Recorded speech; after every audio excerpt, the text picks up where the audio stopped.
Je me tiens dans la clairière de l'armistice. Alors vous le voyez, aujourd'hui, il y a des stèles, des monuments, c'est solennel. Mais il faut imaginer qu'en 1918, les choses étaient bien différentes. Il y avait ici un bois avec au milieu deux trains qui se faisaient face, l'un français à cet endroit et l'autre allemand à quelques dizaines de mètres seulement. Imaginez l'ambiance. Il pleut. Il fait froid, il y a du brouillard, de la boue un peu partout. Depuis 3 jours, les négociations se déroulent à l'abri des regards dans la forêt de Compiègne, pas très loin du front. Pourquoi ici? Eh bien à cause de ces rails, ces voies de chemin de fer que l'on voit encore ici et qui sont restées. Elles devaient accueillir des canons qui devaient tirer sur les positions allemandes. Quelques obus ont été en effet tirés, les canons sont partis, les rails sont restés, ce qui est très pratique pour acheminer un train au beau milieu d'une forêt. C'est donc en territoire français que les trains du maréchal Foch et des négociateurs allemands vont se réunir dans une ambiance froide et humide. Tout s'est passé dans le wagon du maréchal Foch, une voiture-restaurant transformée en bureau, exactement comme ce wagon.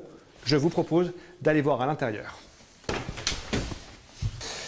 En pleine nuit, à 2 h du matin, tout le monde se retrouve autour de la table. De ce côté-ci, les négociateurs allemands. Ils ont en face d'eux le maréchal Foch, accompagné des généraux alliés.